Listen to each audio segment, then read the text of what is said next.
How to write chemical formula from valence. sidee sumad kiimikeed loo qoraa macnaha sidee loo qoraa sumad kiimikeed ayadoo laga qaadanaya valensiga waxa waaye awoodda atomka uu kula midooba atom kale waxaa loo yaqaanaa valence ma garat wayna fudud si loo raadiyo waa inaad taqaanaa marka waa inaad taqaanaa sharcigan hoos ku qoran kow waxaa lagu yidhi group 1 waxay leeyihiin valence number +1 waa kan daday potassium oo K loo qora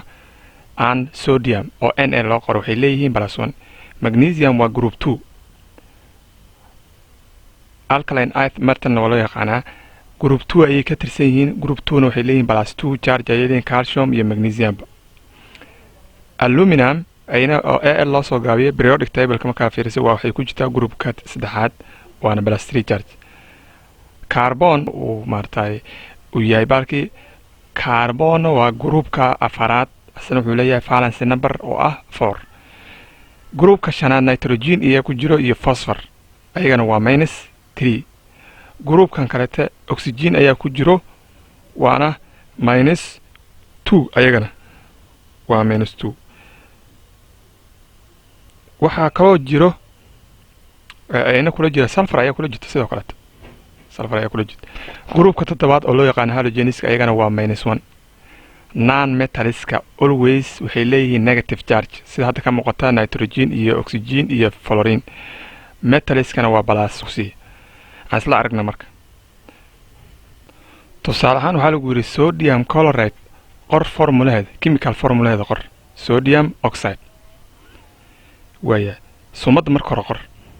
qor sodium hadda sida meeshan ka muuqata waa Na si waa group 1 oxygen waxaa loo qoraa sumadeeda O charge-ga oxygen waxa waaye waa -2 waa -2 charge-ga ama valence number kana oxygen waxa waaye waa +1 markii xaaladda kaas maraysa isweydaari valence numberka oo sideed leedahay waxaad leedahay valensigan waxaan soo qaadaa intaan geynaa sodium hoosteedaan geynaa valensiga kana waan soo qaadaa sodium waxaan geynaa oxygen hoosteeda saas ayay isku dhaafayaan waxay noqonaysaa marka waxay la mid tahay andhahan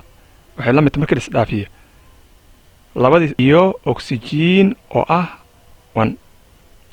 saan marka looma qoro sida formula macnaha caadiga ah saan looma qoro marka waxa 1 kan looma baahna 1 hadda wuxuu sheegay mal inuu 1 meeshan ka taagan yahay waa la iska fahmaya marka waxay noqonaysaa N A iyo O bas sodium oxide saas loo qoraa sumad haddaad noqosho chemical formula noo qor saas u qoraysaa waa markaad processka aan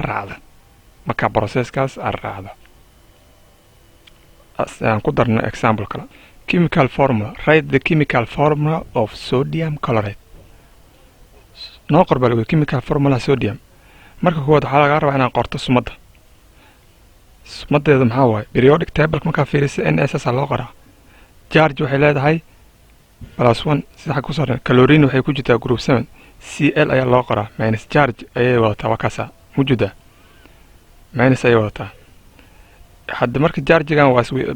maxaa marka processka marta hadana valensiga saarta waa isweydaarini wixii waxaa leedahay marka Na 1 Cl 1 waa ka gudbaysa waxaa leedahay maadaama 1 iyo 1 ay yihiin waa la iska fahmaya in hal inta ku joogta tan xag hal ku joogta marka waxaan leeyahay NaCl simple saasa loo qoraya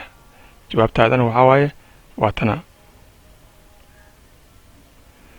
sodium chloride saasa loo qoraa sumadeeda